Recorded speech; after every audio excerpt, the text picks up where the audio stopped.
मेरे प्रिय 140 करोड़ परिवारजन,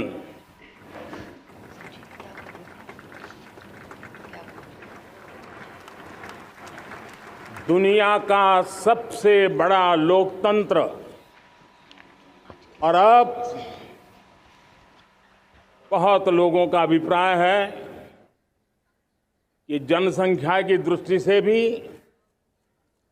हम विश्व में नंबर 1 पर है। इतना बड़ा विशाल देश,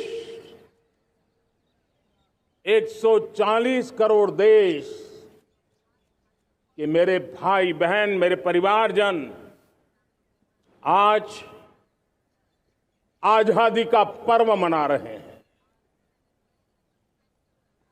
मैं देश के कोटि कोटि जनों को,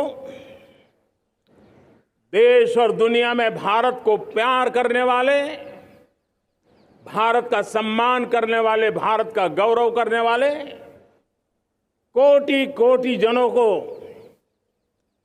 आजादी के इस महान पवित्र पर्व की अनेक अनेक शुभकामनाएं देता हूं। मेरे प्यारे परिवारजन, पूज्य बापू के नेतृत्व में असहयोग का आंदोलन, सत्याग्रह की मूवमेंट और भगत सिंह, सुखदेव, राजगुरु जैसे अनगिनत वीरों का बलिदान, उस पीढ़ी में शायद ही कोई व्यक्ति होगा जिसने देश की आजादी में अपना योगदान न दिया हो। मैं आज देश की आजादी के जंग में जिन जिन ने योगदान दिया है, बलिदान दिए हैं, त्याग किया है, तपस्या की है, उन सबको आदरपूर्वक नमन करता हूं, उनका अभिनंदन करता हूं। आज 15 अगस्त महान क्रांतिकारी और अध्यात्म जीवन के ऋषितुल्य प्रणेता श्री अरबिंदो की 150वीं जयंती पूर्ण हो रही है। ये वर्ष स्वामी दयानंद सरस्वती के 150वीं जयंती का वर्ष है। ये वर्ष रानी दुर्गावती के 500वीं जन्मशती का बहुत ही पवित्र अवसर है, जो पूरा देश बड़े धामधूम से मनाने वाला है। ये वर्ष मीराबाई, भक्ति योग की सिरमौर मीराबाई के 525 वर्ष का भी ये पावन पर्व है। ये बार जो 26 जनवरी हम मनाएंगे वो हमारे गणतंत्र दिवस की 75वीं वर्षगांठ होगी। अनेक प्रकार से अनेक अवसर, अनेक संभावनाएं राष्ट्र निर्माण में जुटे रहने के लिए पल पल नई प्रेरणा, पल पल नई चेतना, पल पल सपने, पल पल संकल्प, शायद इससे बड़ा कोई अवसर नहीं हो सकता। मेरे प्यारे परिवारजन, इस बार प्राकृतिक आपदा ने देश के अनेक हिस्सों में अकल्पनीय संकट पैदा किए। जिन परिवारों ने इस संकट में सहन किया है, मैं उन सभी परिवारजनों के प्रति अपनी संवेदना प्रकट करता हूं और राज्य और केंद्र सरकार मिलकर के उन सभी संकटों से जल्दी से मुक्त होकर के फिर तेज गति से आगे बढ़ेंगे, ये मैं विश्वास दिलाता हूं। मेरे प्यारे परिवारजनों, पिछले कुछ सप्ताह नॉर्थ ईस्ट में, विशेषकर मणिपुर में और हिंदुस्तान के भी अन्य कुछ भागों में, लेकिन विशेषकर मणिपुर में जो हिंसा का दौर चला, कई लोगों को अपना जीवन खोना पड़ा, मां बेटियों के सम्मान के साथ खिलवाड़ हुआ। लेकिन कुछ दिनों से लगातार शांति की खबरें आ रही हैं। देश मणिपुर के लोगों के साथ है। देश मणिपुर के लोगों को पिछले कुछ दिनों से जो शांति बनाए रखी है, उस शांति के पर्व को आगे बढ़ाएं और शांति से ही समाधान का रास्ता निकलेगा। और राज्य और केंद्र सरकार मिलकर के उन समस्याओं के समाधान के लिए भरपूर प्रयास कर रही है, करती रहेगी। मेरे प्यारे परिवारजनों, जब हम इतिहास की तरफ नजर करते हैं तो इतिहास में कुछ पल ऐसे आते हैं जो अपनी अमिट छाप छोड़ करके जाते हैं और उसका प्रभाव सदियों तक रहता है। और कभी कभी शुरुआत में वो बहुत छोटा लगता है, छोटी सी घटना लगती है, लेकिन वो अनेक समस्याओं की जड़ बन जाती है। हमें याद है 1000-1200 साल पहले इस देश पर आक्रमण हुआ। एक छोटे से राज्य के छोटे से राजा का पराजय हुआ, लेकिन तब पता तक नहीं था कि एक घटना भारत को 1000 साल की गुलामी में फंसा देगी।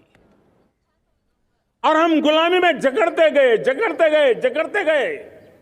जो आया लूटता गया, जो जिसका मन चाहा हम पे आके सवार हो गया। कैसा विपरीत काल रहा होगा वो 1000 साल का। मेरे प्यारे परिवारजनों, घटना छोटी क्यों ना हो, लेकिन 1000 साल तक प्रभाव छोड़ के रही है।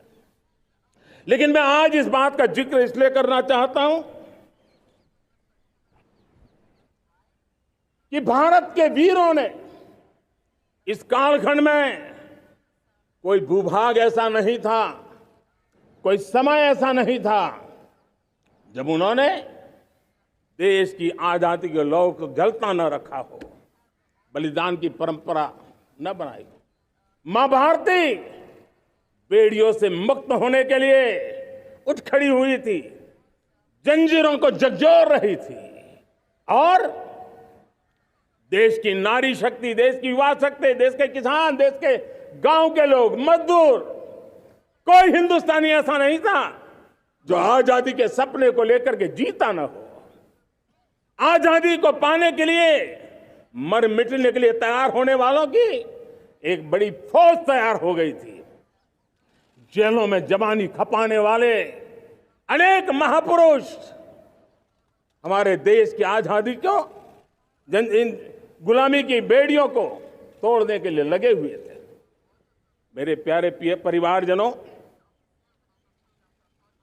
जन चेतना को वो व्यापक रूप, त्याग और तपस्या का वो व्यापक रूप, जन जन के अंदर एक नए विश्वास जगाने वाला वो पल आखिरकार 1947 में देश आजाद हुआ। 1000 साल की गुलामी में संजोए हुए सपने देशवासी पूरे करते हुए देखे। साथियों, मैं 1000 साल पहले की बात इसलिए कह रहा हूं, मैं देख रहा हूं फिर एक बार देश के सामने एक मौका आया है।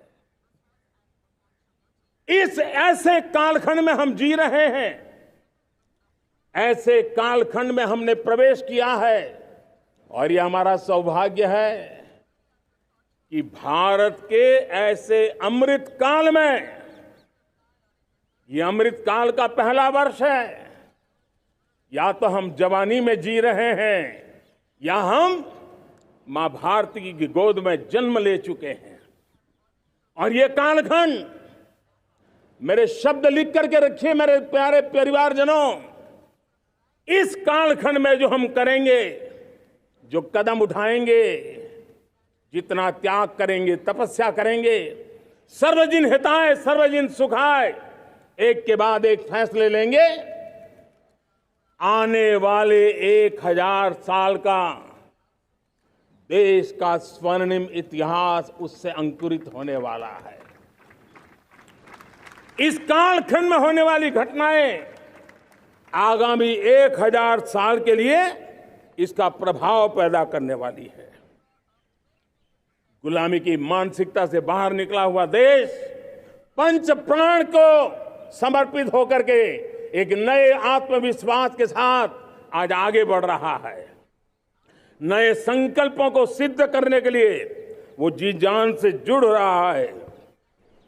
मेरी भारत माता, जो कभी ऊर्जा का सामर्थ्य था लेकिन राख के ढेर में दबी पड़ी थी, वो भारत मां 140 करोड़ देशवासियों के पुरुषार्थ है, उनकी चेतना से, उनकी ऊर्जा से फिर एक बार जागृत हो चुकी है। मां भारती जागृत हो चुकी है। और मैं साफ देख रहा हूं दोस्तों, यही कालखंड है, पिछले 9-10 साल हमने अनुभव किया है। विश्व भर में भारत की चेतना के प्रति, भारत के सामर्थ्य प्रति एक नया आकर्षण, नया विश्वास, नई आशा पैदा हुई है।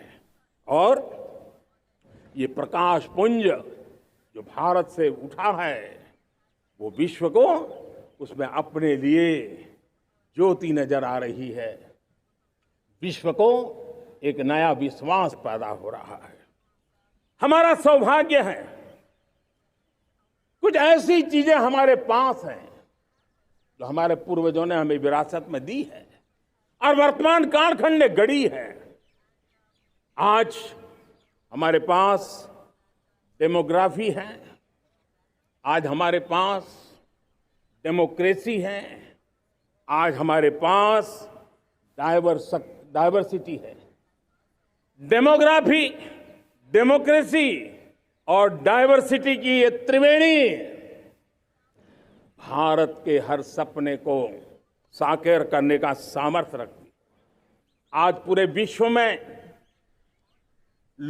वहां देशों की उम्र ढल रही है, ढलाव पर है, तब भारत युवान की तरफ ऊर्जावान होकर के बढ़ रहा है।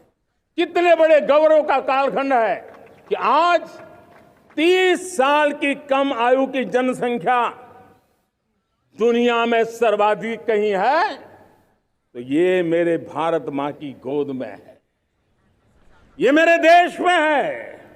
और 30 साल से कम उम्र की नौजवान हो मेरे देश के पास हो, कोटि कोटि भुजाएं हो, कोटि कोटि मस्तिष्क हो, कोटि कोटि सपने, कोटि कोटि संकल्प हो, तो भाइयों बहनों, मेरे प्रिय परिवारजनों, हम इच्छित परिणाम प्राप्त करके रह सकते हैं।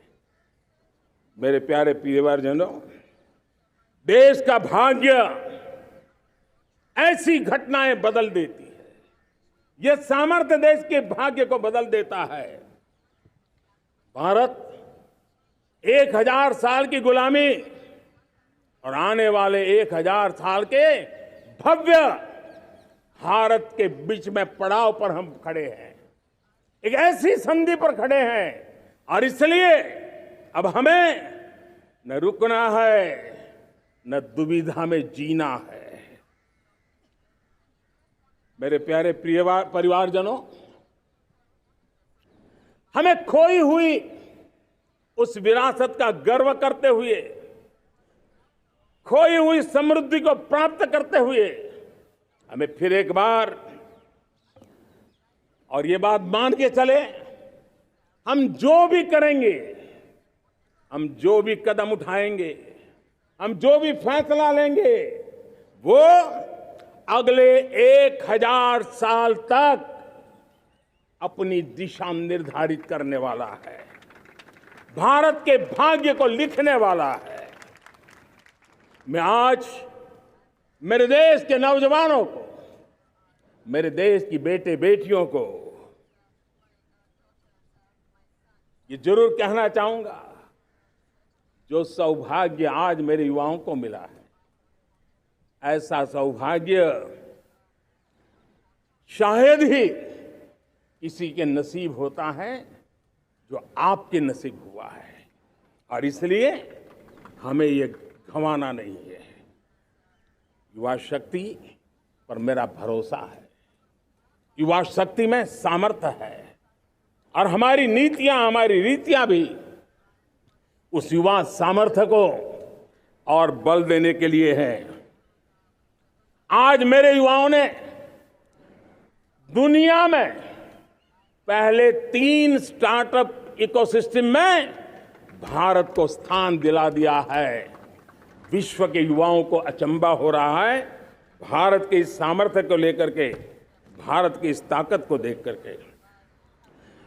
आज दुनिया टेक्नोलॉजी ड्रिवन है और आने वाला युग टेक्नोलॉजी से प्रभावित रहने वाला है, और तब टेक्नोलॉजी में भारत की जो टैलेंट है उसकी एक नई भूमिका रहने वाली है। साथियों, मैं पिछले दिनों G20 समिट में बाली गया था, और बाली में दुनिया के समृद्ध देश, दुनिया के विकसित देश भी, उनके मुखिया मुझे भारत की डिजिटल इंडिया की सफलता के लिए बारीकियों से जानने के लिए इच्छुक थे। हर कोई इसका सवाल पूछता था, और जब मैं उनको कहता था कि भारत ने जो कमाल किया है ना, वो दिल्ली, मुंबई, चेन्नई तक सीमित नहीं है। भारत ने जो कमाल कर रहा है, मेरे टियर 2, टियर 3 सिटी के युवा भी आज मेरे देश का भाग्य गढ़ रहे हैं, छोटे छोटे स्थान के मेरे नौजवान। और मैं आज बड़े विश्वास से कहता हूं, देश का ये जो सामर्थ्य नया नजर आ रहा है, और इसलिए मैं कहता हूं, हमारे छोटे शहर आकार और आबादी में छोटे हो सकते हैं। ये हमारे छोटे छोटे शहर, हमारे कस्बे आकार और आबादी में छोटे हो सकते हैं, लेकिन आशा और आकांक्षा, प्रयास और प्रभाव वो किसी से कम नहीं है। वो सामर्थ्य उनके अंदर है। नए ऐप्स, नए सॉल्यूशन, टेक्नोलॉजी डिवाइस। अब खेलों की दुनिया देखिए, कौन बच्चे हैं? झुग्गी झोंपड़ी से निकले हुए बच्चे आज खेलों की दुनिया में पराक्रम दिखा रहे हैं। छोटे छोटे गांव के, छोटे छोटे कस्बे के नौजवान, हमारी बेटे बेटियां आज कमाल दिखा रही हैं। अब देखिए, मेरे देश की 100 जितनी स्कूल ऐसी हैं जहां के बच्चे सैटेलाइट बना करके सैटेलाइट छोड़ने की तैयारियां कर रही हैं। आज हजारों टिंकरिंग लैब नए वैज्ञानिकों का गर्भाधान कर रही है। आज हजारों टिंकरिंग लैब लाखों बच्चों को साइंस और टेक्नोलॉजी की राह पर आगे बढ़ने के लिए प्रेरणा दे रही हैं। मैं मेरे देश के नौजवानों को कहना चाहता हूं, अवसरों की कमी नहीं है। आप जितने अवसर चाहेंगे, ये देश आसमान से भी ज्यादा अवसर आपने देने का सामर्थ्य रखता है। मैं आज लाल किले की प्राचीर से मेरे देश की माताओं, बहनों, मेरे देश की बेटियों को हृदय से अभिनंदन करना चाहता हूं। देश आज जब पहुंचा है, अब विशेष शक्ति जुड़ रही है मेरी माताओं बहनों के सामर्थ्य की। आज देश प्रगति की राह पर चल पड़ा है, तो मैं मेरे किसान भाई बहनों का भी अभिनंदन करना चाहता हूं। ये आप ही का पुरुषार्थ है, ये आप ही का परिश्रम है कि देश आज कृषि क्षेत्र में आगे बढ़ रहा है।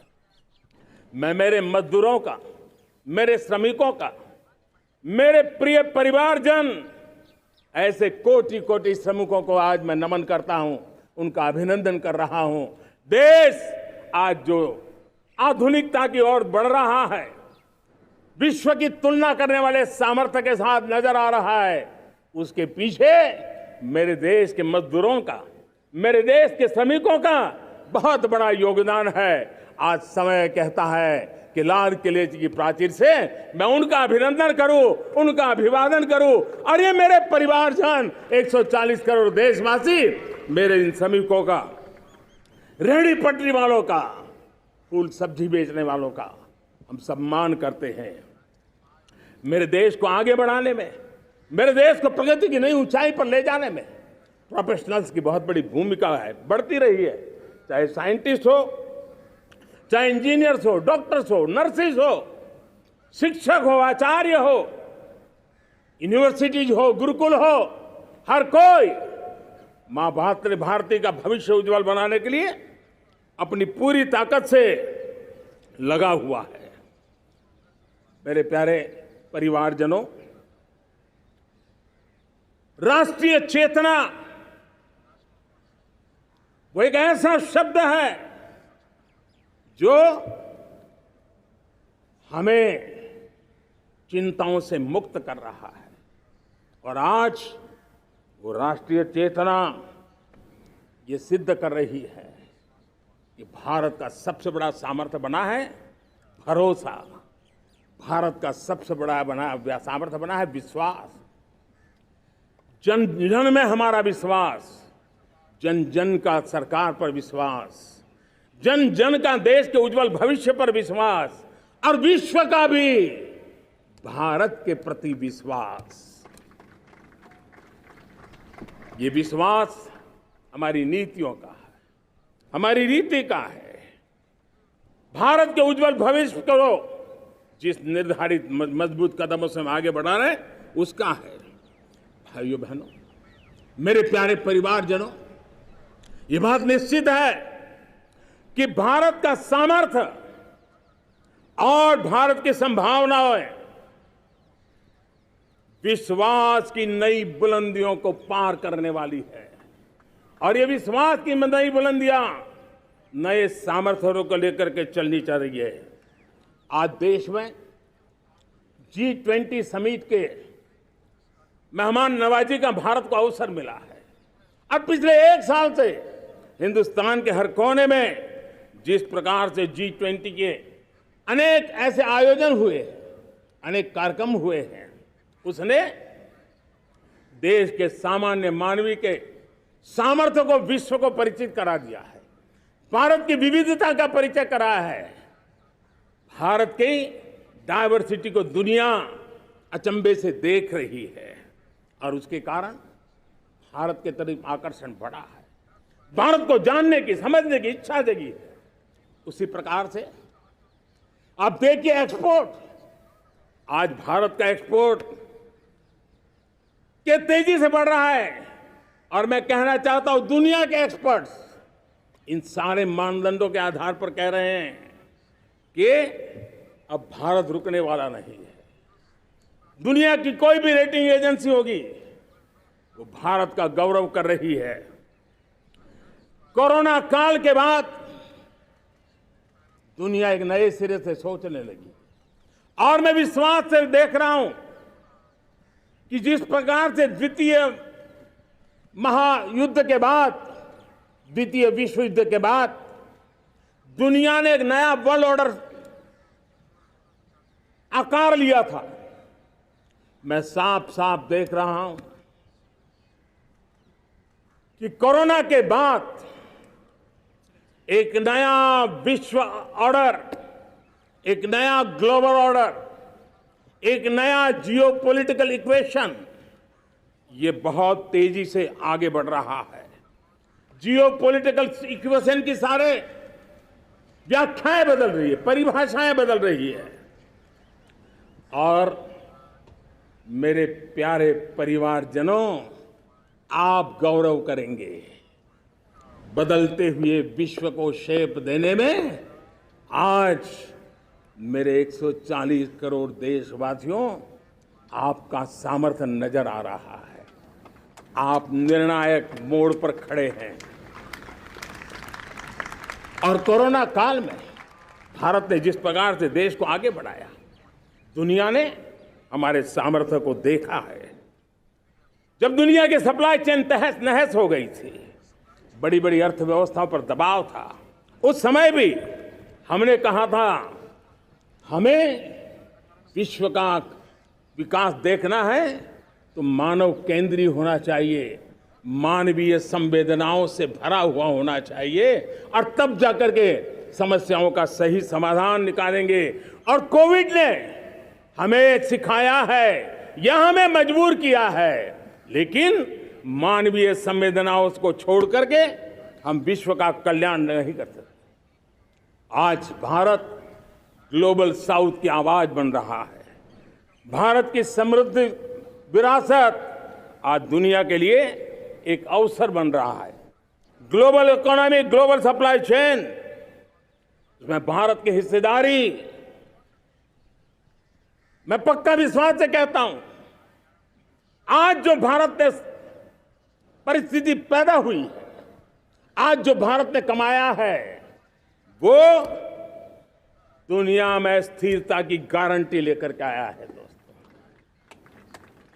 अब न हमारे मन में, न 140 करोड़ मेरे परिवारजनों के मन में, और न ही दुनिया के मन में कोई इफ्स है, कोई बट्स है। विश्वास बन चुका है। मेरे प्यारे देशवासियों, अब गेंद हमारे पाले में है। हमें अवसर जाने नहीं देना चाहिए, हमें मौका छोड़ना नहीं चाहिए। भारत में मैं मेरे देशवासियों का इसलिए भी अभिनंदन करता हूं कि मेरे देशवासियों में एक नीर-क्षीर विवेक का सामर्थ्य है, समस्याओं की जड़ों को समझने का सामर्थ्य है। और इसलिए 2014 में मेरे देशवासियों ने 30 साल के अनुभव के बाद तय किया कि देश को आगे ले जाना है तो स्थिर सरकार चाहिए, मजबूत सरकार चाहिए, पूर्ण बहुमत वाली सरकार चाहिए। और देशवासियों ने एक मजबूत और स्थिर सरकार बनाई। और 3 दशकों के जो अनिश्चितता का कालखंड था, जो अस्थिरता का कालखंड था, जो राजनीतिक मजबूरियों से देश जकड़ा हुआ था, उससे मुक्ति मिली। मेरे प्यारे परिवारजनों, देश के पास आज एक ऐसी सरकार है, वो सर्वजन हिताय सर्वजन सुखाय, देश के संतुलित विकास के लिए समय का पल पल और जनता की पाई पाई, जनता की भलाई के लिए लगा रही है। और मेरी सरकार, मेरे देशवासियों का मन एक बात से जुड़ा हुआ है। हमारे हर निर्णय, हमारे हर दिशा, उसका एक ही मानदंड है, नेशन फर्स्ट, राष्ट्र प्रथम। और राष्ट्र प्रथम यही दूरगामी परिणाम, सकारात्मक परिणाम पैदा करने वाला है। देश में बड़े स्तर पर काम हो रहा है। और लेकिन मैं कहना चाहूंगा, 2014 में आपने एक मजबूत सरकार बनाई, और मैं कहता हूं 2014 में और 2019 में आपने एक सरकार फॉर्म की, तो मोदी में रिफॉर्म करने की हिम्मत आई। आपने ऐसी सरकार फॉर्म की कि मोदी को रिफॉर्म की हिम्मत आई। और जब मोदी ने एक के बाद एक रिफॉर्म किए, तो मेरे ब्यूरोक्रेसी के लोग, मेरे लाखों हाथ पैर जो हिंदुस्तान के कोने कोने में सरकार के हिस्से के रूप में काम कर रहे हैं, उन्होंने ब्यूरोक्रेसी ने ट्रांसफॉर्म करने के लिए, परफॉर्म करने की जिम्मेवारी बखूबी निभाई।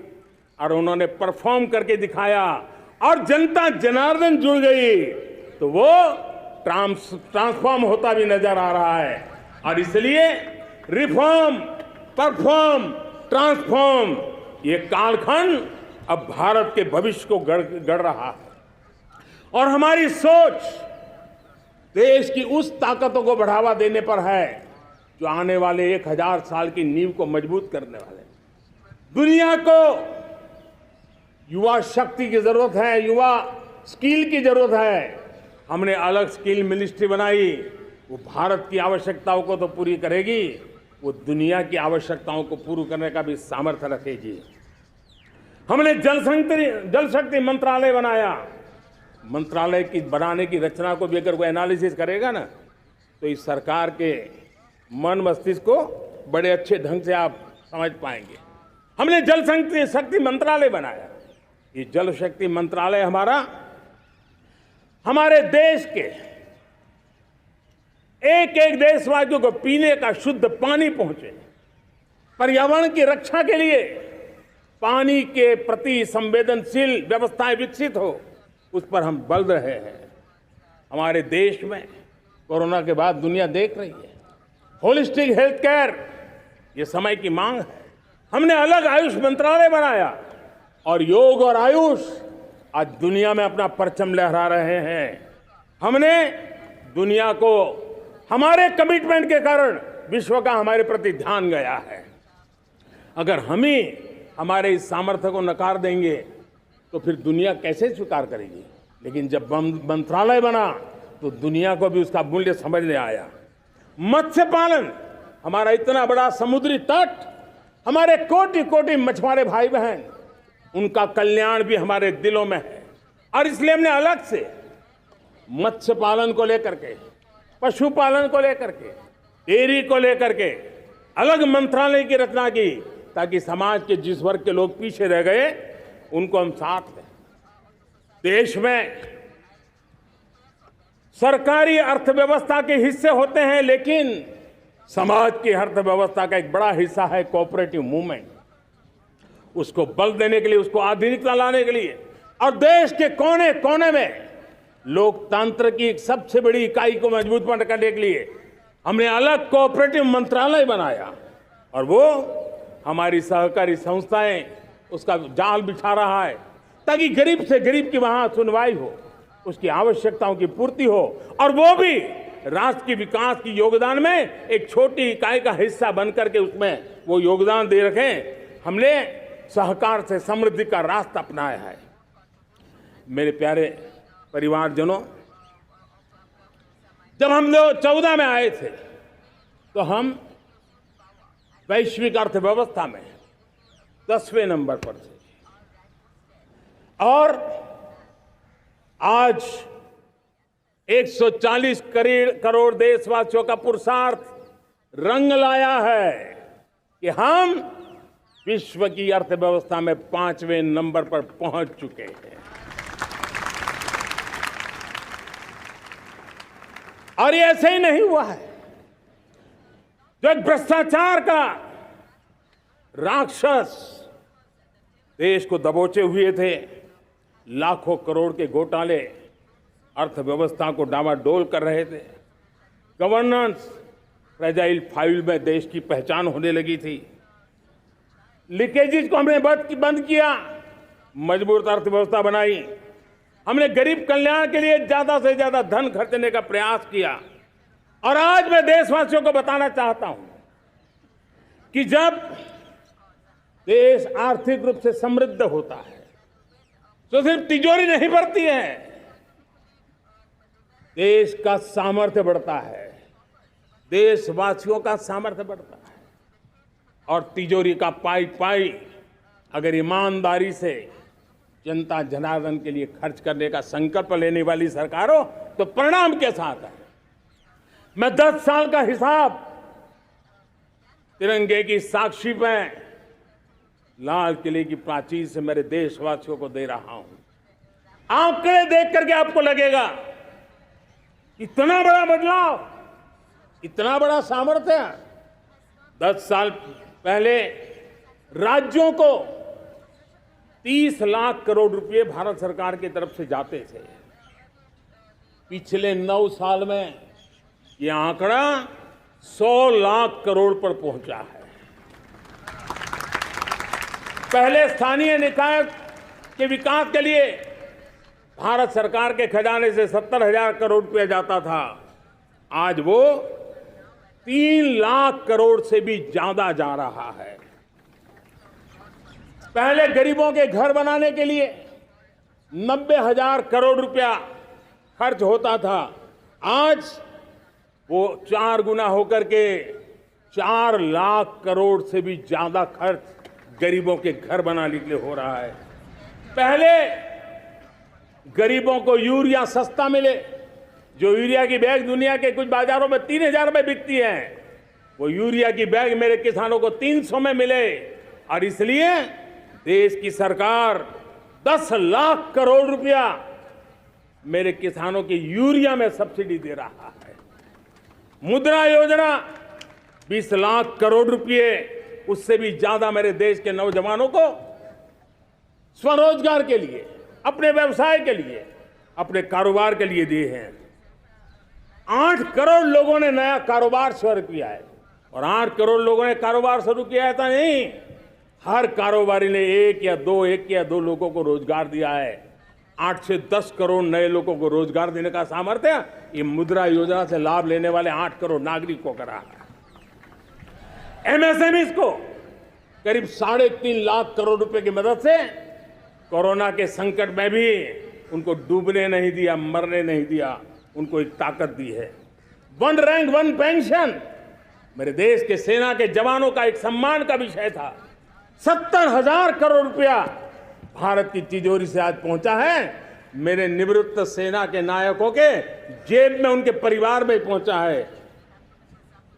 सभी कैटेगरी में, मैंने तो कुछ ही गिनाए, मैं ज्यादा समय लेना नहीं चाहता। हर कैटेगरी में पहले की तुलना में अनेक गुना धन देश के विकास के लिए, कोने कोने में रोजगार पैदा करने के लिए, पाई पाई का उपयोग भारत का भाग्य बदलने के लिए हो, और इसलिए हमने काम किया है। और मेरे प्यारे प्रियजनों, इतना ही नहीं, हमने इन सारे प्रयासों का परिणाम है कि आज 5 साल के मेरे कार्यकाल में, 5 साल के कार्यकाल में, 5 साल में 13.5 करोड़ मेरे गरीब भाई बहन गरीबी की जंजीरों को तोड़ करके नियो मिडिल क्लास के रूप में बाहर आए हैं। जीवन का इससे बड़ा कोई संतोष नहीं होता।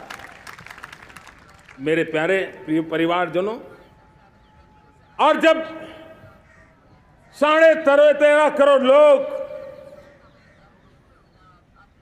गरीबी की इस मुसीबतों से बाहर निकलते हैं, तो कैसी कैसी योजनाएं उनको मदद दी है। उनको आवास योजना का लाभ मिलना, पीएम स्वनिधि से 50,000 करोड़ रुपया रेहड़ी पटरी वालों तक पहुंचाया है। आने वाले दिनों में, आने वाली विश्वकर्मा जयंती पर एक कार्यक्रम हम लागू करेंगे। इस विश्वकर्मा जयंती पर हम करीब 13-15 हजार करोड़ रुपया से, जो परंपरागत कौशल्य से रहने वाले लोग, जो औजार से और अपने हाथ से काम करने वाला वर्ग है, ज्यादातर ओबीसी समुदाय से, हमारे सुथार हो, हमारे सोनार हो, हमारे राजमिस्त्री हो, हमारे कपड़े धोने वाले काम करने वाले लोग हो, हमारे बाल काटने वाले भाई बहन परिवार हो, ऐसे लोगों को एक नई ताकत देने के लिए हम आने वाले महीने में विश्वकर्मा जयंती पर विश्वकर्मा योजना लॉन्च करेंगे और करीब 13-15 हजार करोड़ से उसका प्रारंभ करेंगे। हमने पीएम किसान सम्मान निधि में 2.5 लाख करोड़ रुपया सीधा मेरे देश के किसानों के खाते में जमा किया है। हमने जल जीवन मिशन, हर घर में शुद्ध पानी पहुंचे, 2 लाख करोड़ रुपया खर्च किया है। हमने आयुष्मान भारत योजना, ताकि गरीब को बीमारी के कारण अस्पताल जाने से जो मुसीबत होती थी उसको मुक्ति दिलाना, उसको दवाई मिले, उसका उपचार हो, ऑपरेशन हो, अच्छे से अच्छी हॉस्पिटल में हो। आयुष्मान भारत योजना के तहत 70,000 करोड़ रुपए हमने लगाए हैं।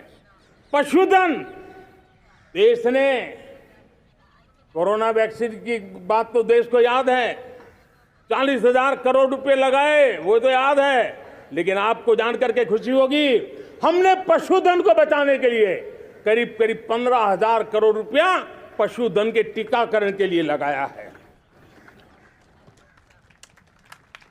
मेरे प्यारे देशवासियों, मेरे प्यारे परिवारजनों, जन औषधि केंद्रों ने देश के सीनियर सिटीजन्स को, देश के मध्यम वर्गीय परिवार को एक नई ताकत दी है। जिस संयुक्त परिवार में अगर किसी को एक डायबिटीज जैसा हो जाए, 2-3 हजार रुपया दवाई का बिल स्वाभाविक हो जाता है। हमने जन औषधि केंद्र से जो दवाई बाजार में 100 रुपये में मिलती है, वो 10 रुपया, 15 रुपया, 20 रुपये में दी।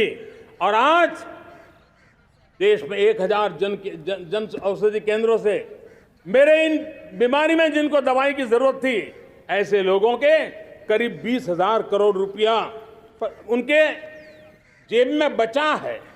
और ये ज्यादातर मध्यम वर्ग के परिवार के लोग हैं। लेकिन आज उसकी सफलता को देखते हुए मैं देशवासियों को कहना चाहता हूं, जैसे हम एक विश्वकर्मा योजना लेकर के समाज के उस वर्ग को छूने वाले हैं, अब देश में 10,000 जन औषधि केंद्र से हम 25,000 जन औषधि केंद्र का लक्ष्य लेकर के आने वाले दिनों में काम करने वाले हैं। मेरे प्यारे परिवारजनों, जब देश में गरीबी कम होती है तो देश की मध्यम वर्ग की ताकत बहुत बढ़ती है।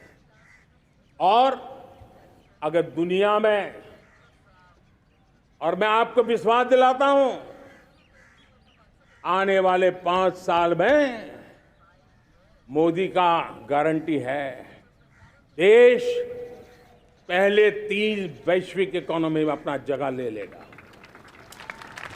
ये पक्का जगह ले लेगा। आज जो 13.5 करोड़ गरीबी से बाहर आए हुए लोग हैं, वो एक प्रकार से मध्यम वर्ग की ताकत बन जाते हैं। जब गरीब की खरीद शक्ति बढ़ती है तो मध्यम वर्ग की व्यापार शक्ति बढ़ती है। जब गांव की खरीद शक्ति बढ़ती है तब कस्बे और शहर की आर्थिक व्यवस्था और तेज गति से दौड़ती है। और यही इंटरकनेक्टेड हमारा अर्थचक्र होता है। हम उसको बल लेकर के आगे चलना चाहते हैं। मेरे प्यारे परिवारजनों, शहर के अंदर जो कमजोर लोग रहते हैं, बिना घर को मुसीबत रहती है, मध्यम वर्ग के परिवार अपना खुद का घर का सपना देख रहे हैं, हम उसके लिए भी आने वाले कुछ सालों के लिए एक योजना लेकर के आ रहे हैं। और जिसमें ऐसे मेरे परिवारजन जो शहरों में अपना घर, शहरों में रहते हैं लेकिन किराए के मकान पे रहते हैं, झुग्गी झोपड़ी में रहते हैं, चाल में रहते हैं, अनऑथराइज्ड कॉलोनीज में रहते हैं, ऐसे मेरे परिवारजन अगर अपना मकान बनाना चाहते हैं तो बैंक से जो लोन मिलेगा उसके ब्याज के अंदर राहत दे करके लाखों रुपयों की मदद करने का हमने निर्णय किया है। मेरे मध्यम वर्ग के परिवार को जब 2 लाख से 7 लाख इनकम टैक्स की सीमा बढ़ जाती है तो सबसे बड़ा लाभ सैलरी क्लास को होता है, मेरे मध्यम वर्ग को होता है। इंटरनेट का डेटा बहुत महंगा था 2014 के पहले, आज दुनिया का सबसे सस्ता इंटरनेट का डेटा का खर्चा हो रहा है। हर परिवार के पैसे बच रहे हैं। मेरे प्यारे परिवारजनों, विश्व कोरोना के बाद अभी तक उभर नहीं पाया है। युद्ध ने फिर एक नई मुसीबत पैदा की है। आज दुनिया महंगाई के संकट से जूझ रही है। पूरी दुनिया की अर्थव्यवस्था को महंगाई ने दबोच के रखा है।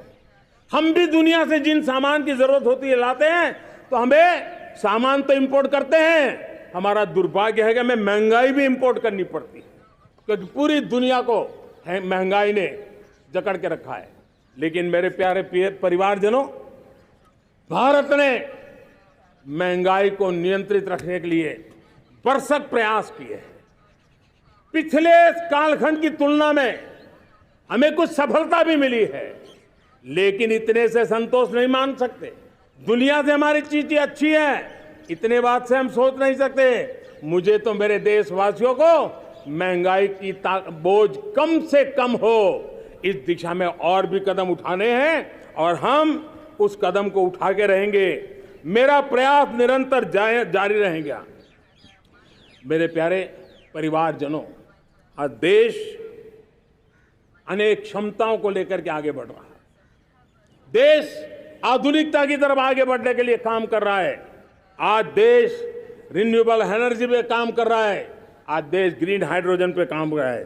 देश की स्पेस पे क्षमता बढ़ रही है, तो देश की डीप सी मिशन में भी सफलता के साथ आगे चल रहा है। देश में रेल आधुनिक हो रही है, तो वंदे भारत बुलेट ट्रेन भी आज देश के अंदर काम कर रही है।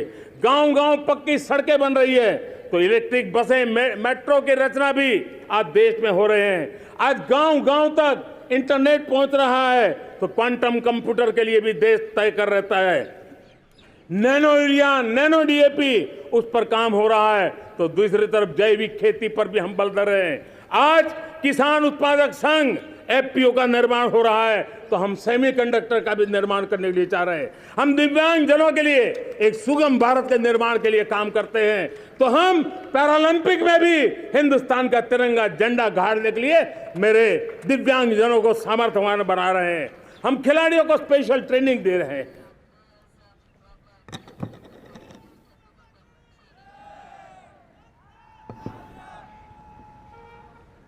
आज भारत पुरानी सोच, पुराने ढर्रे को छोड़ करके लक्ष्यों को तय करके लक्ष्यों को प्राप्त करने की राह से चल रहा है। और जब मैं कहता हूं ना कि जिसका शिलान्यास हमारी सरकार करती है, उसका उद्घाटन भी हमारे कालखंड में करते हैं। इन दिनों जो मैं शिलान्यास कर रहा हूं ना, आप लिख के रखिए, उसके उद्घाटन भी आप सबने मेरे नसीब में ही छोड़े हुए हैं। हमारी कार्य संस्कृति बड़ा सोचना, दूर का सोचना, सर्वजन हिताय सर्वजन सुखाय सोचना, यह हमारी कार्यशैली रही है। और सोच से भी ज्यादा, संकल्प से भी ज्यादा हासिल कैसे करना, इस ऊर्जा के साथ हम काम करते हैं। हमने आजादी के काल अमृत महोत्सव में 75,000 अमृत सरोवर बनाने का संकल्प किया था। उस समय हमने हर जिले में 75 अमृत सरोवर बनाना संकल्प किया था। करीब 50-55 हजार अमृत सरोवर की कल्पना की थी, लेकिन आज करीब 75,000 अमृत सरोवर का काम निर्माण हो रहा है। ये अपने आप में बहुत बड़ा काम हो रहा है। जनशक्ति और जल शक्ति की ताकत भारत के पर्यावरण की रक्षा में भी काम आने वाली है। 18,000 गांवों तक बिजली पहुंचाना, जनधन बैंक खाते खोलना, बेटियों के लिए शौचालय बनाना, सारे टारगेट समय के पहले पूरी शक्ति से पूरे करेगा। और जब भारत ठान लेता है तो उसे पूरा करके रहता है। ये हमारा ट्रैक रिकॉर्ड कहता है। 200 करोड़ वैक्सीनेशन का काम, दुनिया हमें जब पूछती है 200 करोड़ सुनती है, उनकी आंखें फट जाती है। इतना बड़ा काम ये मेरे देश के आंगनवाड़ी वर्कर, हमारी आशा वर्कर, हमारी हेल्थ वर्कर, उन्होंने करके दिखाया।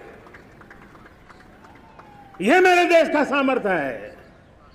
5G को रोल आउट किया, दुनिया में सबसे तेज गति से 5G रोल आउट करने वाला मेरा देश है। 700 से अधिक जिलों तक हम पहुंच चुके हैं और अब 6G की भी तैयारी कर रहे हैं।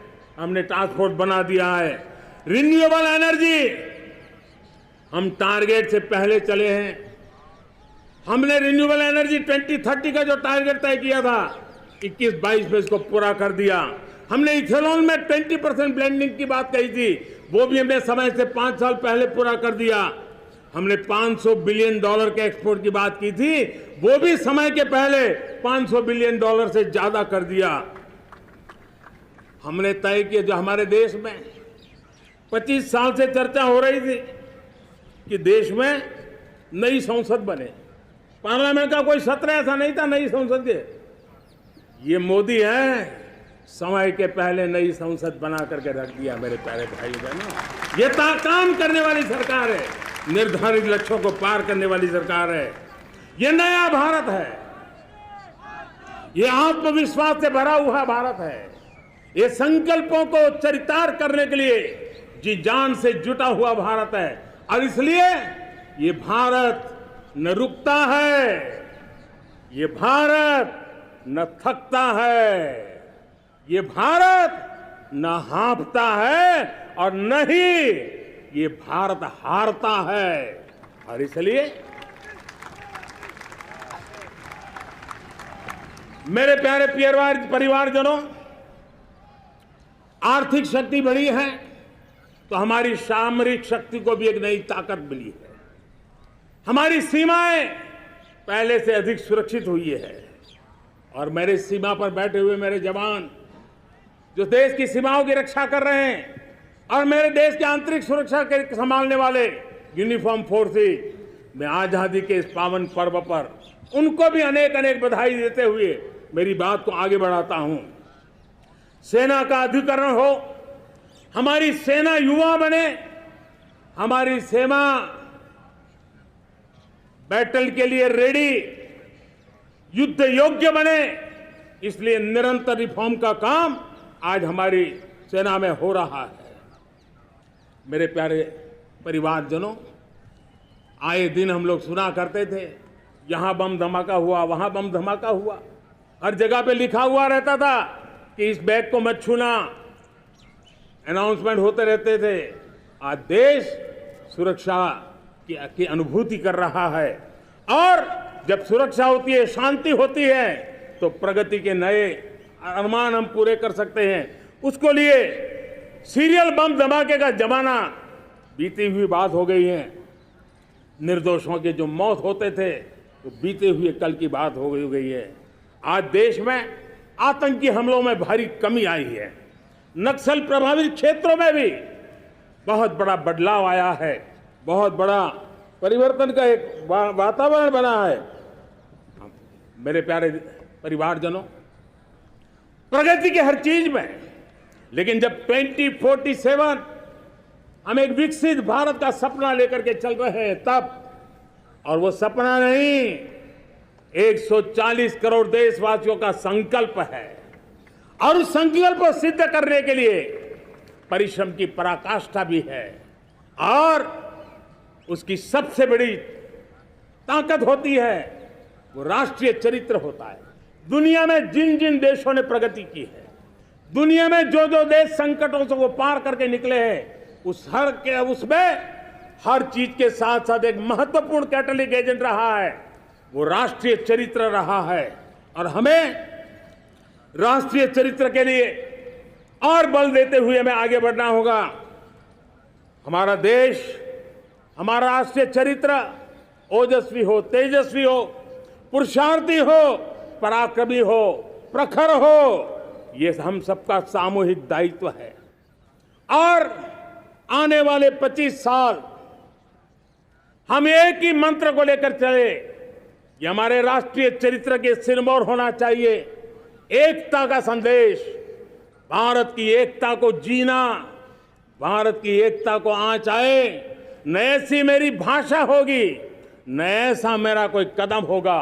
हर पल देश को जोड़ने का प्रयास मेरी तरफ से भी होता रहेगा। भारत की एकता हमें सामर्थ्य देती है। उत्तर हो, दक्षिण हो, पूर्व हो, पश्चिम हो, गांव हो, शहर हो, पुरुष हो, नारी हो, हम सब ने एकता के भाव के साथ और विविधता भरे देश में एकता का सामर्थ्य होता है। और दूसरी महत्व की बात मैं देख रहा हूं, अगर 2047 में हमें हमारे देश को विकसित भारत के रूप में देखना है तो हमें श्रेष्ठ भारत के मंत्र को जीना होगा, हमें चरितार्थ करना होगा।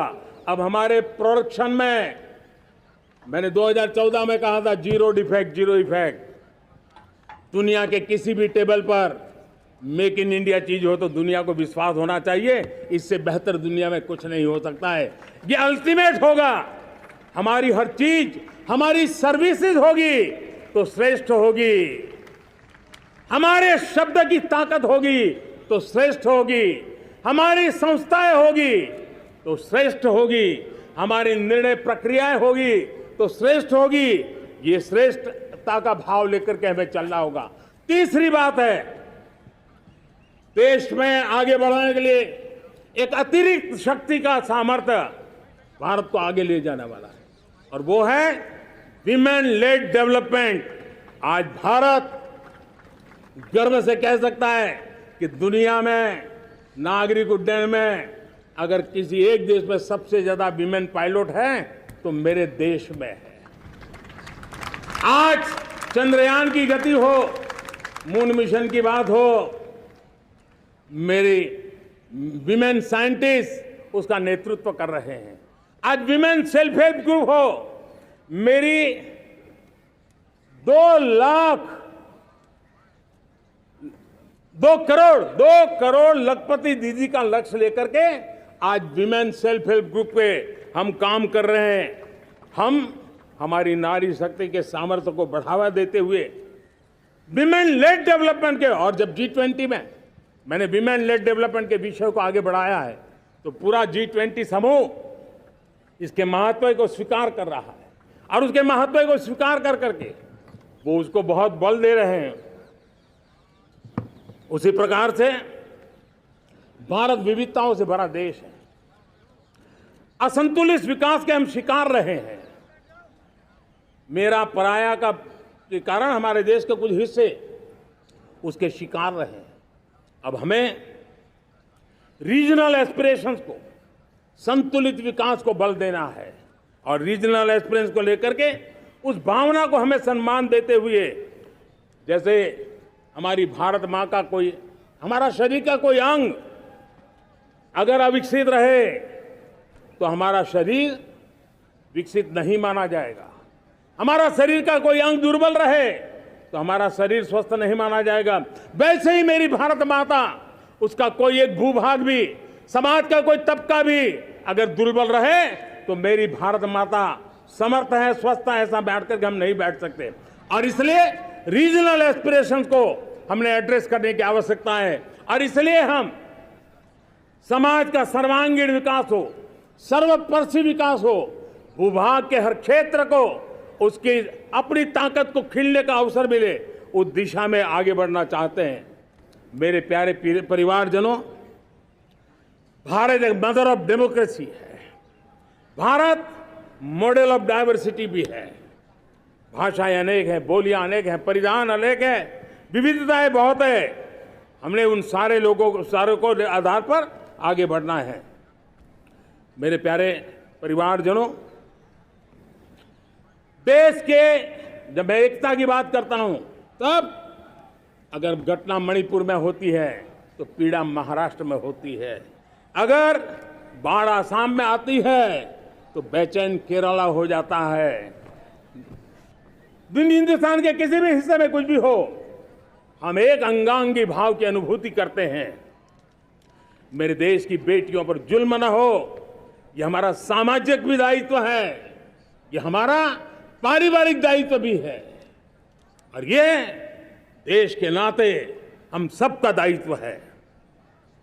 आज जब अफगानिस्तान से गुरु ग्रंथ साहब के स्वरूप को लाते हैं तो पूरा देश गौरव की अनुभूति करता है। जब आज दुनिया के किसी देश में कोविड के काल में मेरा कोई सिख भाई लंगर लगाता है, भूखों को खिलाता है, और दुनिया में वाहवाही होती है, तो हिंदुस्तान का सीना चौड़ा हो जाता है।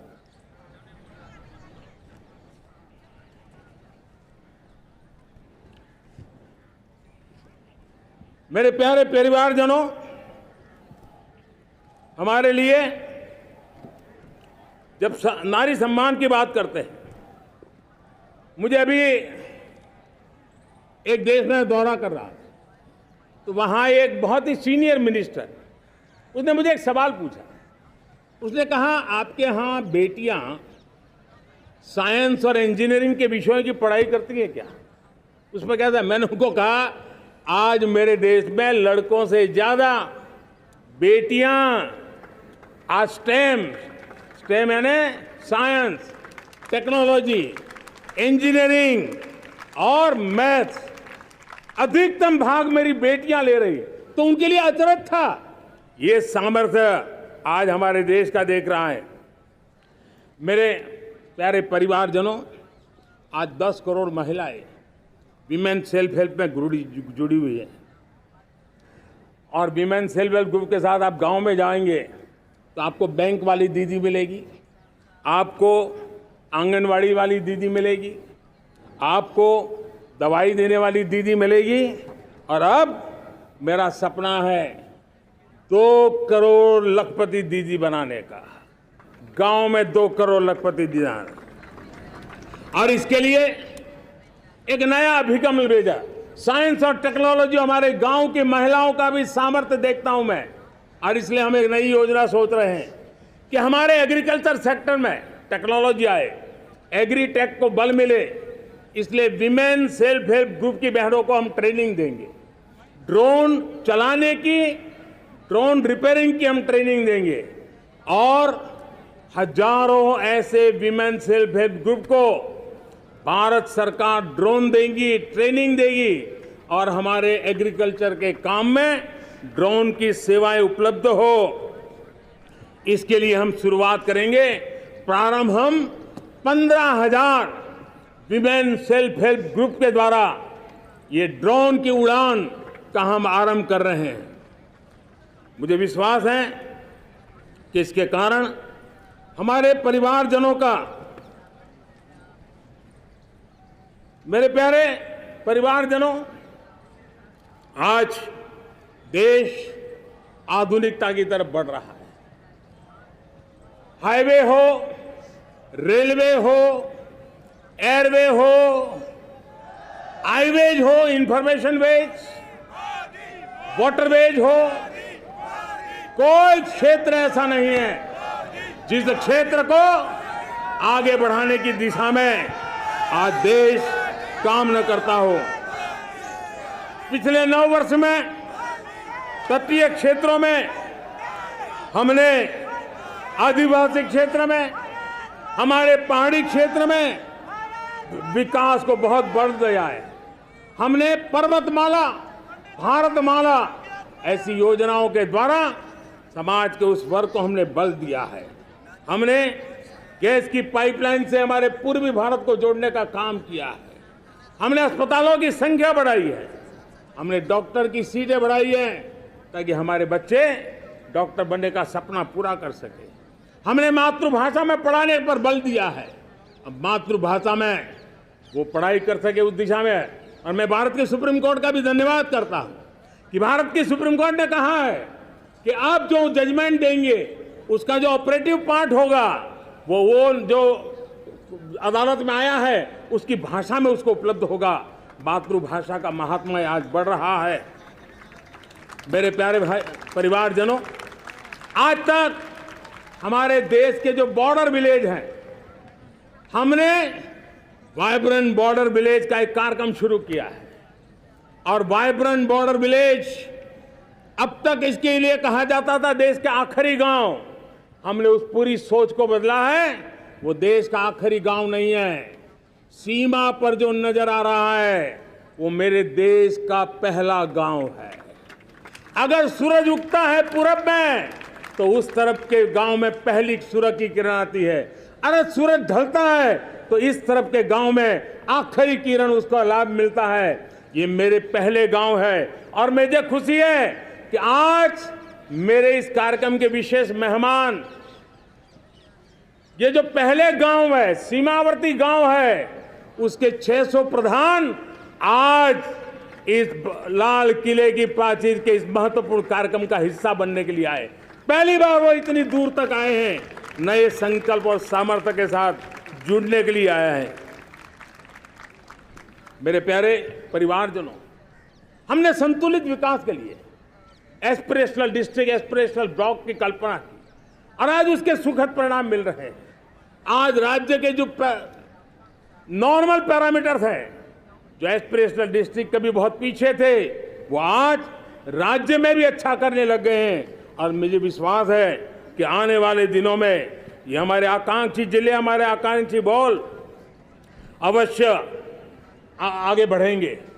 जैसे मैंने कहा था, भारत का चरित्र की चर्चा कर रहा था, तो मैंने पहला कहा था भारत की एकता, दूसरा कहा था भारत श्रेष्ठता की तरफ बल दें, तीसरा कहा था विमेन लेड डेवलपमेंट की मैंने बात कही थी, और मैं आज एक बात और कहना चाहता हूं कि हम जैसे रीजनल एस्पिरेशन, मैंने चौथी बात कही थी, पांचवी महत्व की बात, और भारत ने उस दिशा में ध्यान, और वो है हमारा राष्ट्रीय चरित्र विश्व मंगल के लिए सोचने वाला होना चाहिए।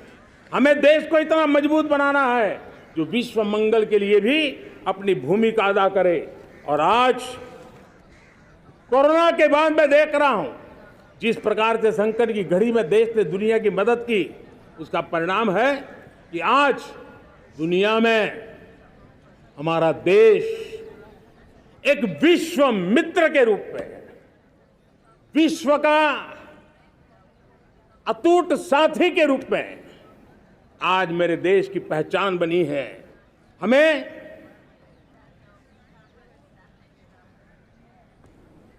जब विश्व मंगल की बात करते हैं तब भारत का मूलभूत विचार है, उस विचार को हम आगे बढ़ाने लोग हैं।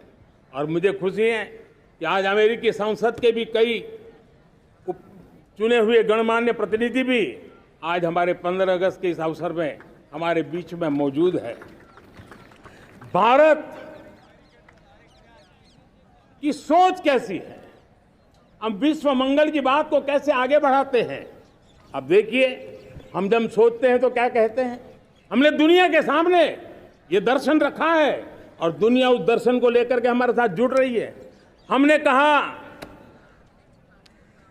One sun, one world, one grid. Renewable energy के क्षेत्र में एक बहुत बड़ा हमारा स्टेटमेंट है, आज दुनिया उसको स्वीकार कर रही है। कोविड के बाद हमने दुनिया को कहा हमारा अप्रोच होना चाहिए वन अर्थ, वन हेल्थ। समस्याओं का समाधान तभी होगा जब मानव को, पशु को, पौधे को बीमारी के संबंध में समान रूप से एड्रेस किया जाएगा, तब जाकर के हम करेंगे।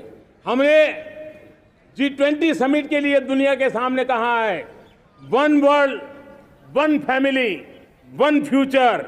इस सोच को लेकर के चल रहे हैं। हमने क्लाइमेट को लेकर के दुनिया जो संकट से जूझ रही है, हमने रास्ता दिखाया है, लाइफ मिशन लॉन्च किया है, लाइफस्टाइल फॉर एनवायरनमेंट। हमने दुनिया के सामने इंटरनेशनल सोलर अलायंस बनाया और आज दुनिया के कई देश इंटरनेशनल सोलर अलायंस का हिस्सा बन रहे हैं। हमने बायोडायवर्सिटी का महत्व देखते हुए बिग कैट अलायंस की व्यवस्था को हमने आगे बढ़ाया है। हमने प्राकृतिक आपदा के कारण, ग्लोबल वार्मिंग के कारण इंफ्रास्ट्रक्चर का जो नुकसान होता है, उसके लिए दूरगामी व्यवस्थाओं की जरूरत है। और इसलिए coalition for disaster resilient infrastructure, CDRI, एक समाधान के रूप में दुनिया को दिया है। विश्व आज समुद्रों को संघर्ष का केंद्र बना रहा है, तब हमने दुनिया को सागर का प्लेटफॉर्म दिया है जो वैश्विक समुद्रिक शांति की गारंटी बन सकता है। हमने पारंपरिक चिकित्सा पद्धतियों को बल देते हुए WHO का ग्लोबल लेवल का सेंटर हिंदुस्तान में बनाने की दिशा में काम किया है। हमने योग और आयुष के द्वारा विश्व कल्याण और विश्व के स्वस्थता की दिशा में काम किया है। और आज भारत विश्व मंगल की मजबूत नींव डाल रहा है। इस मजबूत नींव को आगे बढ़ाना हम सबका काम है, हम सबकी जिम्मेवारी है। मेरे प्यारे परिवारजनों, सपने अनेक है, संकल्प साफ है, नीतियां स्पष्ट है, नियत के सामने कोई सवाल या निशान नहीं है। लेकिन कुछ सच्चाइयों को हमें स्वीकार करना पड़ेगा और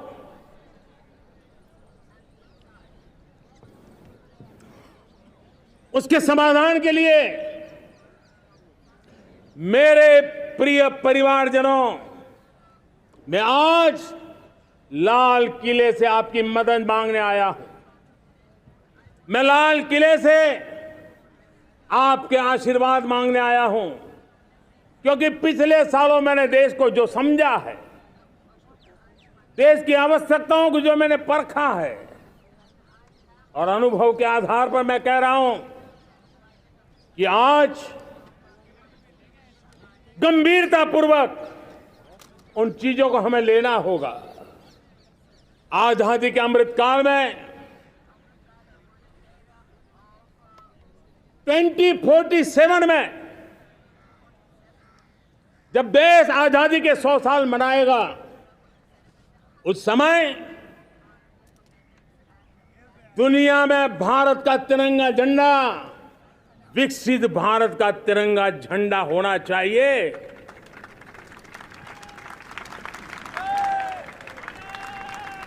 रत्ती भर भी हमें रुकना नहीं है, पीछे नहीं हटना है। और इसके लिए शुचिता, पारदर्शिता और निष्पक्षता, ये पहली मजबूती की जरूरत है। हमें उस मजबूती को जितना ज्यादा खाद पानी दे सकते हैं, संस्थाओं के माध्यम से दे सकते हैं, नागरिक के नाते दे सकते हैं, परिवार के नाते दे सकते हैं, ये हमारा सामूहिक दायित्व होना चाहिए। और इसलिए पिछले 75 साल का इतिहास देखिए, भारत के सामर्थ्य में कोई कमी नहीं थी। अरे जो देश कभी सोना की चिड़िया कहा जाता था, वो देश क्यों न फिर से उस सामर्थ्य को लेकर के खड़ा हो सकता है।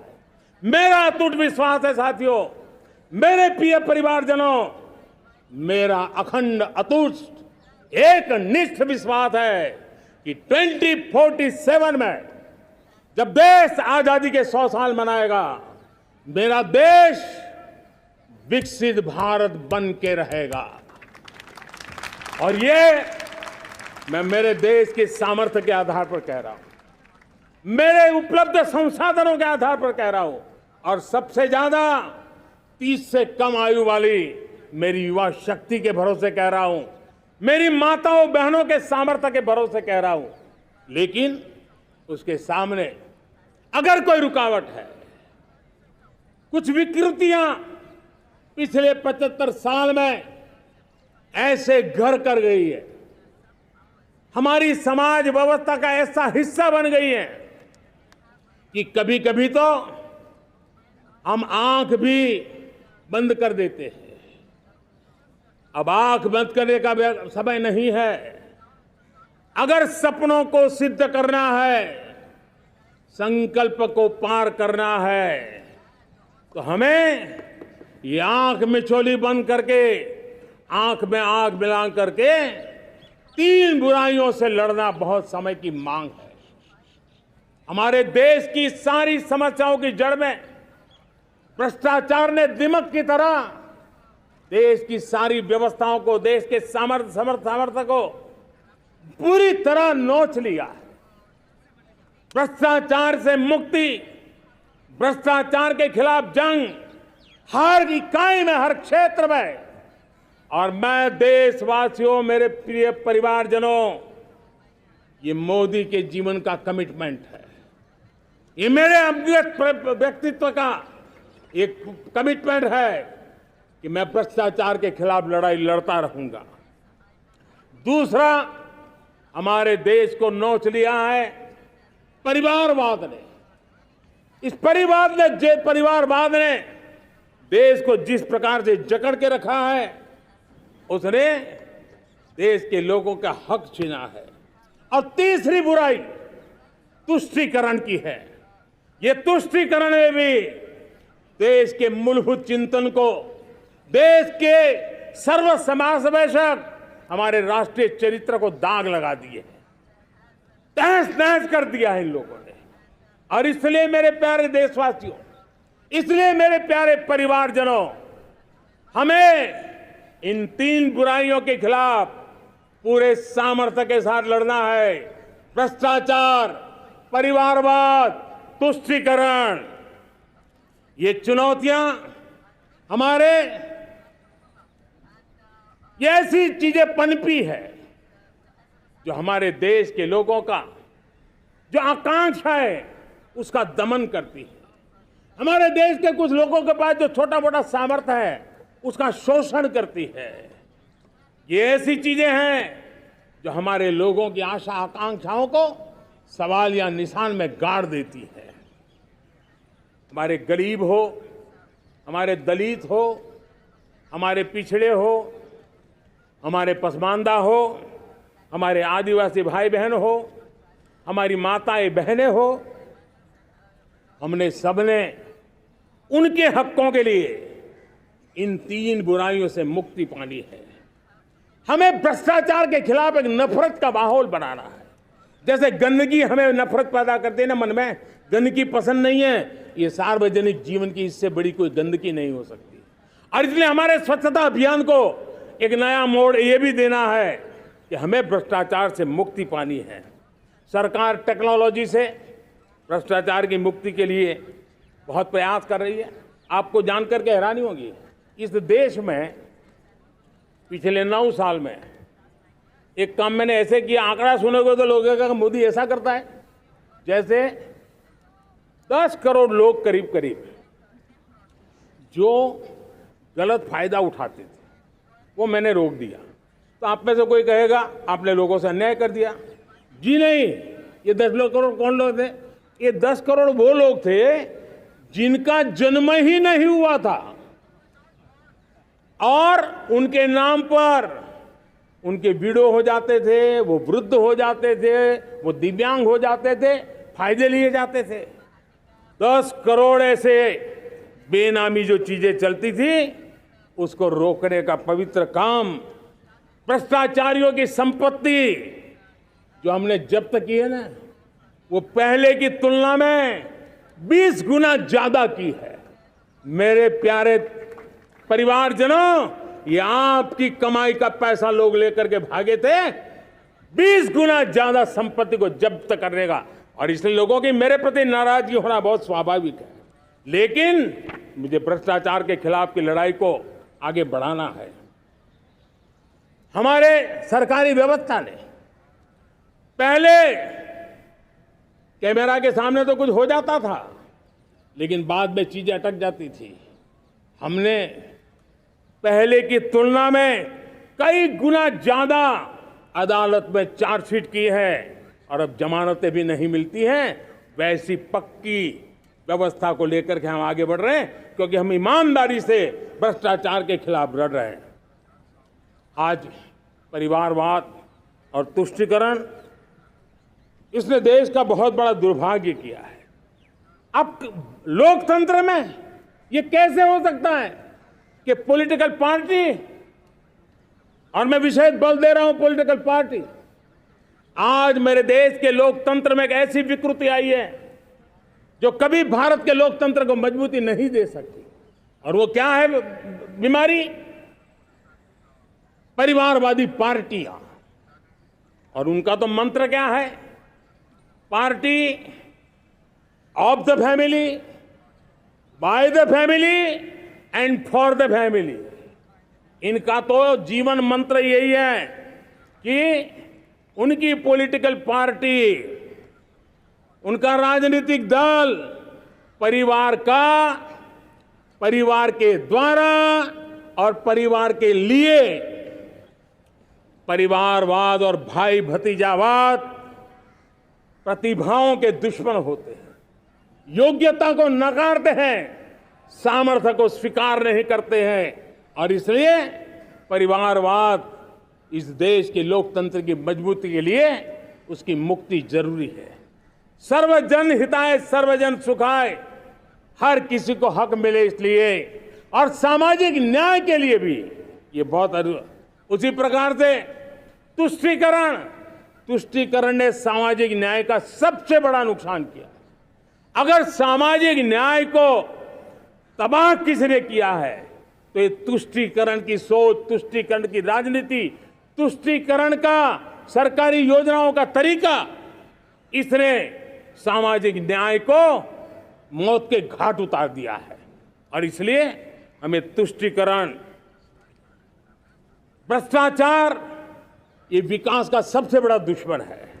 अगर देश विकास चाहता है, देश 2047 विकसित भारत का सपना का साकार करना चाहता है, तो हमारे लिए आवश्यक है कि हम किसी भी हालत में देश में भ्रष्टाचार को सहन नहीं करेंगे। इस मूड को लेकर के चलना चाहिए। मेरे प्यारे परिवारजनों, हम सबका एक बहुत बड़ा महत्वपूर्ण दायित्व है। आपने जिस प्रकार से जिंदगी जी है, हमारे आने वाली पीढ़ी को ऐसी जिंदगी जीने के लिए मजबूर करना, यह हमारा गुनाह है। यह हमारा दायित्व है कि हमारे आने वाली पीढ़ी को हम ऐसा समृद्ध देश दें, ऐसा संतुलित देश दें, ऐसा सामाजिक न्याय की धरोहर वाला देश दें, ताकि छोटी छोटी चीजों को पाने के लिए उन्हें कभी भी संघर्ष न करना पड़े। हम सभी का कर्तव्य, हर नागरिक का कर्तव्य है, और ये अमृत काल कर्तव्य काल है। हम कर्तव्य से पीछे नहीं हो सकते। हमें वो भारत बनाना है जो पूज्य बापू के सपनों का था।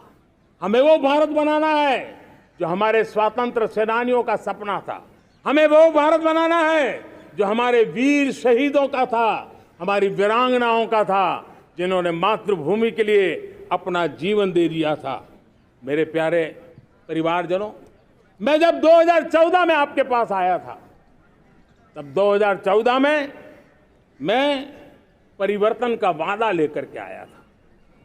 2014 में मैंने आपको वादा किया था, मैं परिवर्तन लाऊंगा, और 140 करोड़ मेरे परिवारजन, आपने मुझ पे भरोसा किया और मैंने विश्वास पूरा करने की कोशिश की। रिफॉर्म, परफॉर्म, ट्रांसफॉर्म, वो 5 साल जो वादा था वो विश्वास में बदल गया, क्योंकि मैंने परिवर्तन का वादा किया था। रिफॉर्म, परफॉर्म, ट्रांसफॉर्म के द्वारा मैंने वादे को विश्वास में बदल दिया।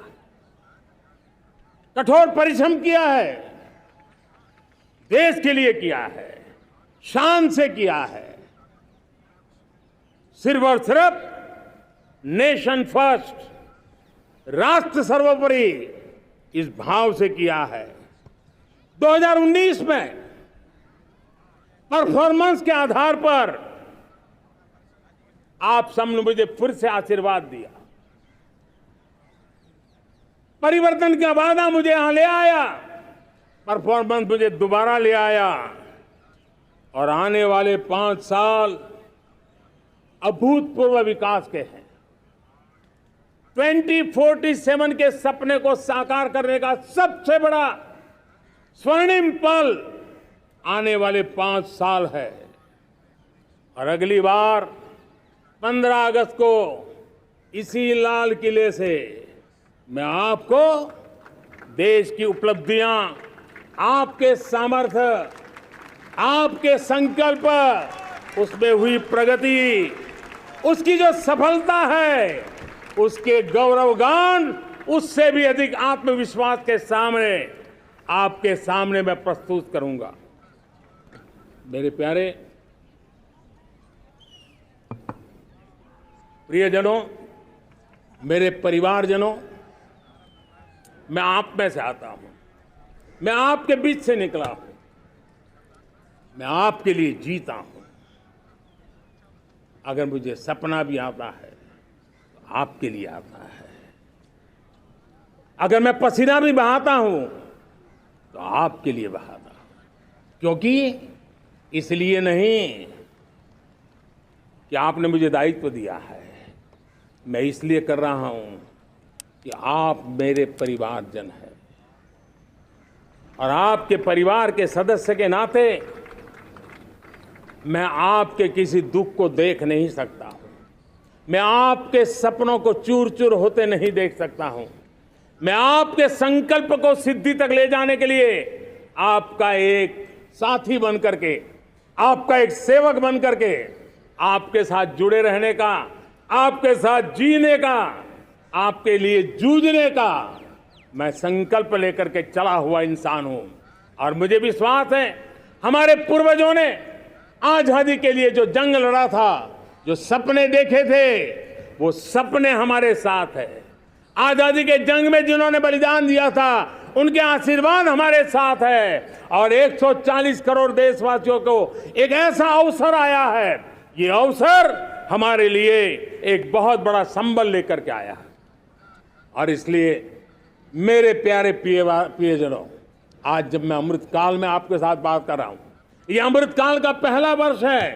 ये अमृतकाल के पहले वर्ष पर जब मैं आपसे बात कर रहा हूं तो मैं आपको पूरे विश्वास से कहना चाहता हूं, चलता चलाता काल चक्र, चलता चलाता काल चक्र, अमृत काल का भाल चक्र, चलता चलाता काल चक्र, अमृत काल का भाल चक्र, सबके सपने, सबके सपने अपने सपने, सबके सपने अपने सपने, पनपे सपने सारे, सबके सपने अपने सपने, पनपे सपने सारे,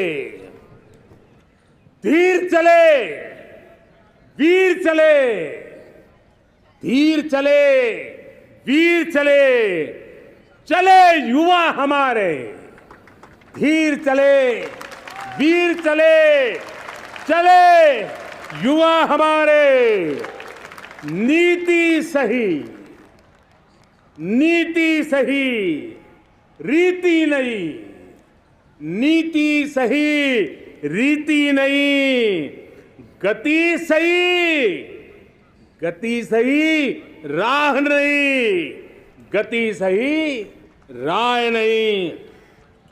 चुनो चुनो चुनौती, चुनो चुनौती सीना तान, चुनो चुनौती सीना तान, जग में बढ़ाओ देश का नाम, चुनो चुनौती सीना तान, जग में बढ़ाओ देश का नाम। मेरे प्यारे परिवारजनों, हिंदुस्तान के कोने कोने में बैठे हुए मेरे परिवारजन, दुनिया के कोने कोने में जाकर के बसे हुए मेरे परिवारजन, आप सबको आजादी के पावन पर्व की फिर एक बार मैं बहुत बहुत शुभकामनाएं देता हूं। ये अमृतकाल हम सबके लिए कर्तव्य काल है। ये अमृतकाल हम सबको मां भारती के लिए कुछ कर गुजारने का काल है। आजादी का जब जंग चल रहा था 1947 के पहले जो पीढ़ी ने जन्म लिया था, उन्हें देश के लिए मरने का मौका मिला था। वो देश के लिए मरने के लिए मौका नहीं छोड़ते थे, लेकिन हमारे नसीब में देश के लिए मरने का मौका नहीं है। लेकिन हमारे लिए देश के लिए जीने का ये इससे बड़ा कोई अवसर नहीं होता।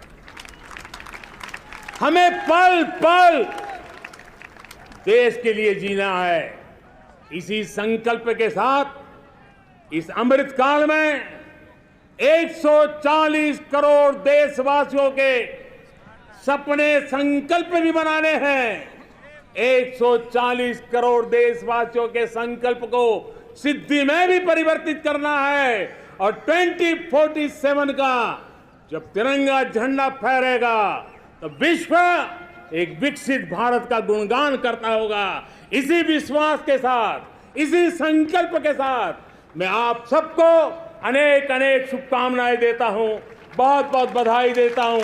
जय हिंद, जय हिंद, जय हिंद।